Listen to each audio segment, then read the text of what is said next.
Sir చిరంజీవినే తొందరపడ్డారా? Balayya వీరభక్తుల దాడి ఇంకా ఎవరిని కలవనాకండా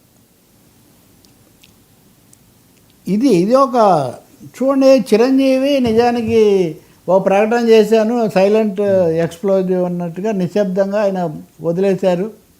ఆ తర్వాత నిన్న ఓజీకి వెళ్ళి కుటుంబ సమేతంగా అందరూ వెళ్ళి చూశారు. చూసిన తర్వాత సూపర్బ్ అని ఆయన దాన్ని మెచ్చుకొని, అంటే ఒక్క మాట చెప్పండి, అంటే ఒకే మాట సూపర్బ్ అని కాదు, తప్పకుండా ఆయన ఇంతకుముందే గొప్పగా చెప్పారు. దాన్ని వెంటనే ఈ ఒక్క మాట పవన్ కళ్యాణ్ ఫ్యాన్స్ను ఊపేస్తుంది మీరు ఒక్క మాట చెప్తే అని మన మీడియా మిత్రుడు ఎవరో అడిగితే ఆయన ఇంకో మాట చెప్పారు.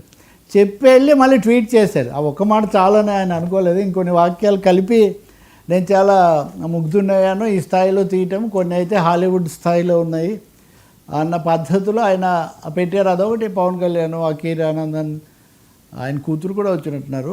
భారీ ఎత్తున ఒక ఫ్యామిలీ గెట్ టుగెదర్ లాగానే ఓజీ జరిగింది. నా ఉద్దేశంలో బాలయ్య ఎపిసోడ్ తర్వాత కొంచెం ఇబ్బందికరంగా ఉన్న వాతావరణాన్ని మళ్ళీ సెట్ రైట్ చేయడానికి ఈ ఓజీ స్పెషల్ షో ఇది ఈ సన్నివేశం ఉపయోగపడినట్టుగా కనిపిస్తుంది. ఇది వీళ్ళకు సంబంధించింది. రెండోది మీరు కూడా మనం కూడా మాట్లాడినట్టున్నాం, బ్లడ్ బ్యాంక్ దగ్గర ఇంకో చోట ఆయన అభిమానులందరూ కలిసి ఆవేశపడితే కేసులు పెడతాము అది ఇది అని ఒక 300 మంది అంటే చిరంజీవి వద్దని వారించారు, వాళ్ళని కొంచెం సమయం అని చెప్పారు. ఇవన్నీ మెగా క్యాంపులో ఇలా ఉంటే, ఈ మెగా కాకుండా అవతలి సెగా క్యాంప్ అనాలి, సెగలు ఎక్కువగా కక్కుతూ ఉంటారు కాబట్టి అక్కడ చాలా తమాషగా ఉంది. వారు మా బాధ్యత కలిగిన వాళ్ళు, మీడియాలో మాట్లాడేవాళ్ళు, కొన్ని కార్పొరేషన్లు ఇట్లాంటి వాటికి పదవులు కూడా అలంకరించిన వాళ్ళు కూడా చిరంజీవి తొందరపడ్డారు. చిరంజీవి కూడా లేఖ రాసి ఉండకూడదంట, అంటే బాలయ్య అని ఉండకూడదని కాదు, చిరంజీవి లేఖ రాసి కొంచెం తొందరపడ్డారు అని అంతటితో ఆగక చిరంజీవిని జగన్ను ముడిపెట్టి చాలా విస్తృతంగా మాట్లాడటం నాకు నిజంగా రాజకీయాల్లో ఏదైనా సంభవమే అన్నట్టుగా ఎలా మాట్లాడతారు, ఇది ఏ విధమైన మెసేజ్ ఇస్తుంది అన్న ఆలోచన కూడా లేకుండా చిరంజీవి తొందరపడ్డారు అని. కాబట్టి బాలయ్య చెప్పిన తీరు బాలేదేమో కానీ, వ్యూహాత్మకంగా లేదేమో కానీ, రాజకీయ విప్లవం ఉంది. సోమరపోతులకి టీడీపీ మీద ఖాతాలు వేశారు. అప్పుడు పవన్ కళ్యాణ్ గారు కూడా అయింది. అది అర్థం చేసుకున్నారు కాబట్టి వాళ్ళు ఎవరు సైలెంట్ ప్రమాణ స్వీకారాన్ని పిలిచారు, వారు బాబు అనుకుంది. అయినా మానలేదు వాళ్ళు. ఇప్పుడు ఇలా మాట్లాడుతున్న వాళ్ళు సాక్షిగానే ఎవరన్నా సరే, చిరంజీవి గారు బాలకృష్ణ నిజంగా బాలకృష్ణ ఏం అనలేదండి ఆయన్ని. అది అర్థం చేసుకున్నారు కాబట్టి వాళ్ళు ఎవరు సైలెంట్గా ఉన్నారు. కొంతమంది అత్యోత్సాహంగా మాట్లాడేవారు. చిరంజీవి గారు కూడా తొందరపడ్డాడు లెటర్ రాయటంలో. ఒకరోజు ఆగి చూసుకోవాల్సిందే. ఆయన అనవసరంగా ఆయన మర్యాద పోతుంది కదా. జగన్మోహన్ రెడ్డి ఏ మర్యాద ఇచ్చాడు, ఈ కూటమి ప్రభుత్వం ఏ మర్యాద ఇచ్చింది తెలిసిన ఆయనే. ఎందుకంటే ప్రమాణ స్వీకారాన్ని పిలిచారు. అంటే చిరంజీవి తొందరపడ్డాడు, బాలకృష్ణ ఏం అనలేదు, మర్యాద పోతుంది కదా. అసలు చిరంజీవికి కూటమి ఇంత మర్యాద ఇచ్చింది కదా. పవన్ కళ్యాణ్ చూసి చిరంజీవికి మర్యాద ఇచ్చారు, ఆయన ప్రమాణ స్వీకారానికి పిలిచారు, ఆయనకి ఇంకా ఏదో చేశారు. ఇవన్నీ కూడా అంటే ఒక విధంగా చిరంజీవి సంయమనం అనండి. ఇది ఒక్కరిదే నేను చూపించింది. నేను ఎందుకు ఇటు తిప్పి చూపించానంటే పేర్లు మనుషులు దానికి పెద్ద మీకు తెలిసి ఎప్పుడు నేను చాలా తక్కువగా ఇలాంటి వివాదాలకి ఈ లేనిపోని విలువ ఇవ్వడం. కానీ ఈ ధోరణి అంటే సోషల్గా సెక్షన్స్ మధ్యలో ఎలాంటి వాతావరణం వస్తుంది, ఇది ఎడతెగంతగా ఎలా తయారవుతుంది, ఆఖరికి తాము ఎంతో ఆరాధించే చంద్రబాబు నాయుడు కూడా దీన్ని సర్దుబాటు చేయడానికి ఎలా అవస్థపడుతున్నాడు, ఏమీ లేకుండా చిరంజీవి తొందరపడ్డాడు అంటే అక్కడ అన్న పెద్ద మనిషి పోయాడు. చూసుకొని ఉండవలసిందంట ఒకరోజు. చిరంజీవి ఏం చూసుకోవాలి, ఎవరు ఇప్పటివరకు బాలయ్య గారు చూసుకోడు, ఆయన చూసుకోవాల్సిన అవసరం లేదు. ఇంకా చెప్పాలంటే అప్పుడు ఎందుకు చెప్పలేదని తెలుగుదేశం వాళ్ళు అంటారు. వైసీపీ వాళ్ళు అడిగితే వేరే విషయం. వైసీపీ వాళ్ళు అన్నారు ఉదాహరణకు అప్పుడు పవన్ కళ్యాణ్ అన్నప్పుడే మీరు చెప్పు ఉండాల్సింది కదా అని, ఇట్లాంటివి వాళ్ళంటే ఏదో వ్యతిరేక భావంతో అన్నారు. కానీ టీడీపీ వాళ్ళు బాలయ్య భక్తులు కూడా మరి ఇంతకుముందే నువ్వు చెప్పలేదే అని, అంటే చిరంజీవి మీద దాడే ఏంటి అని, అంటే కాస్త మౌనంగా నిగ్రహంగా ఉండి దీన్ని ఏదో సర్దుబాటు చేయండి, కేసులు వద్దు అని చేస్తున్నందుక రెండవది సామాజికంగా రెండు వర్గాలుగా ఉన్న వాటి మధ్యలో వచ్చే ప్రభావం ఏంటో వీళ్ళకు తెలియదా, అలా తెలిసి కూడా అది పెంచాలని చూస్తున్నారా అర్థం కాదు.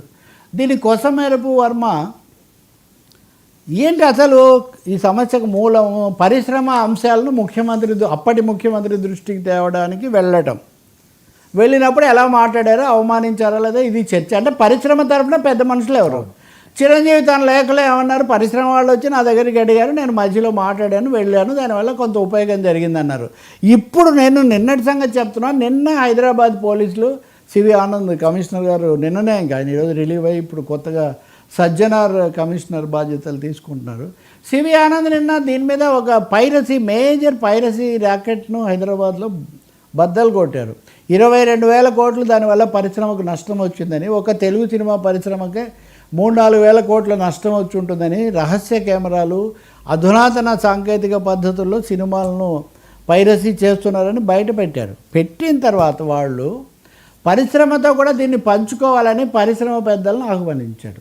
అక్కడ ఎవరున్నారండి? చిరంజీవి ఉన్నారు, మళ్ళీ వేరే ఆయనతో పాటు ఇంకొంతమంది పరిశ్రమ పెద్దలు ఉన్నారు. బాలయ్య బాబు లేరు, ఆయన ఊళ్ళో లేరో, మళ్ళీ రేపు ఏదైనా వివరణ ఇస్తారేమో నాకు తెలియదు. కానీ ఆయన్ని పిలిచారట. నిన్న కూడా ఆయన్ను పిలవడానికి ఒక ప్రయత్నం వీళ్ళు చేశారు, కానీ ఆయన రాలేదు. అంటే వీళ్ళతో వేదిక పంచుకోవడం ఇష్టం లేదో, రెండోది మొన్నటి నేపథ్యంలో మరి ఏమన్నా కొంచెం వద్దనుకున్నారో తెలియదు. కానీ నిజంగా చెప్పాలంటే ఆయన నిన్న సమావేశానికి వచ్చి ఉంటే పరిశ్రమ తరఫున పెద్దగా నేను ఉంటాను, మీరు మొన్న కార్మికులు సమ్మె చేసినప్పుడు ఆయన దగ్గరికి వెళ్ళారు, ఆయనతో కూడా మాట్లాడమని చెప్పామన్నారు. అప్పుడు ఆయన ఏమీ బయటికి రాలేదు. అంటే ఎప్పుడు ఏమీ రాకుండా చిరంజీవి తొందరపడ్డారు అని చెప్పడం చూస్తుంటే కొన్ని సెక్షన్స్కు బొత్తిగా ఈ పరిణామం మింగుడు పడుతున్నట్టుగా కనబడుతుంది. దీన్ని ఏదో ఒక విధంగా వాళ్ళు పెంచే ప్రయత్నం చేసుకుంటూ ఎలా పరిష్కరించే బదులు ఏదో మీరు మాట్లాడారు లేదా వర్మగారు ఎందుకు స్టోరీ చేయాలి ఈ పద్ధతిలో మాట్లాడుతున్నారు. ఇది ఇక్కడ విచిత్ర పరిస్థితి. ప్రస్తుతానికి పవన్ కళ్యాణ్ మౌనం పాటిస్తున్నారు. ఇంకొంతమంది నాగబాబు గురించి కూడా, ఆయనంటే పోనీ ఉప ముఖ్యమంత్రి నాగబాబు వాళ్ళ పార్టీ తరఫున ఏదైనా ఒక మాట చెప్పొచ్చు కదా. నాగబాబు సమస్యలు నాగబాబుకు ఉండొచ్చు భవిష్యత్తులో, లేదా ఆయనకు వచ్చిన ఆదేశాలు ఎలా ఉన్నాయో తెలియదు. ఇదిగో చంద్రబాబు నాయుడు ఐక్యత కోసం చేస్తున్న ప్రయత్నాలు. కానీ ఏదో సామెత చెప్పినట్టుగా గుళ్ళో ఏమో చేయకపోతే గుగ్గిలం వేసినంత పుణ్యం అని కనీసం నెగిటివ్గా మాట్లాడుకుంటూ ఉండాలి కదా. అది ఇక్కడ సమస్య. సరే, ఇక్కడతో అయిపోయినట్టేనా ఇది? ఇంకేమైపోతుందండి? ఇప్పుడు వీళ్ళు మాట్లాడాక వాళ్ళు కేసులు పెట్టద్దంటే పెట్టలేదు, కానీ కేకలేకుండా ఉంటారా? ఒకరిద్దరు వేశారు. ఇప్పుడు మీ దగ్గరికి వచ్చిన వాళ్ళు కూడా ఒకరో ఇద్దరు చిరంజీవి అంటే ఇది అవుతుంది అన్నట్టు ఒక ర్యాలీ కూడా తీసుకున్నారు వాళ్ళు. అదే కదా నేను చెప్పేది. ఇప్పుడు నేను చెప్పినవి నేను ఇంకా చాలా గౌరవంగా దీనిగా చూపించాను. అలాగే మాట్లాడిన వ్యాఖ్యాతల మీద కూడా ఇష్టానుసారం వాళ్ళు నోరు పారేసుకుంటున్నారు. సరే, నా పేరు ఎవరు తీయలేదు, కానీ చెప్తున్నాను నేను ఈ పద్ధతి ఏంటి అసలు ఎదురుదాడి అంటే ఎంతసేపటికి ఇంకా వేరే వాళ్ళని మేము చూడము, మేమే అహం బ్రహ్మస్మి అనే ధోరణి నుంచి బయటికి రావాలి కదా. పోనీ ప్రజా సమస్యనా అదేం కాదు. కానీ నాకైతే ఒకటి, it is most unkind comment అంటున్నా. చిరంజీవి తొందరపడ్డారు, చిరంజీవి ఆలోచించి ఉన్నా అంటే సమాధానం ఇవ్వడం కూడా వాళ్ళకి నచ్చలేదన్నమాట. అంటే ఇప్పుడు పవన్ అధికారం వల్ల అనేక కారణాల వల్ల బాధ్యత వల్ల ఆయన నిశ్శబ్దంగా ఉండొచ్చు. పవన్ కళ్యాణ్ ధోరణి వేరండి. నిన్న మనం మాట్లాడింది కాంతారా సినిమా మీద, బహుశా నిన్నటిగా టాపిక్ ఎవరు మాట్లాడలేదు. అది it got wide response also.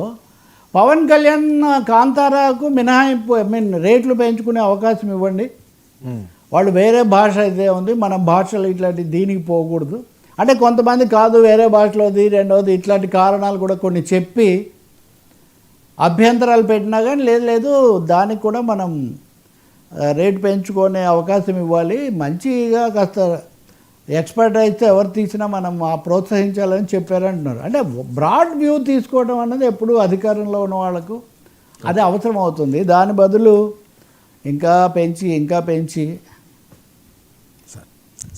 చూడాలి. మరి ఈ రోజన్నా మాట్లాడతారా? వాళ్ళు చూసారా లేదా నాకు తెలియదు. మరి వీరాభిమానులు అంటే బాలయ్య వీరాభిమానులు ఎక్కువ ఫోర్స్ఫుల్గా ఉన్నట్టున్నారు అఖండ తేజస్తో. మరి అఖండ ఏమో ఇక్కడికి వచ్చి కలవటం లేదు. ఏం జరుగుతుందో మరి చూడాలి. ఆయన వాళ్ళ బావగారిని మటుకు పొగిడారు.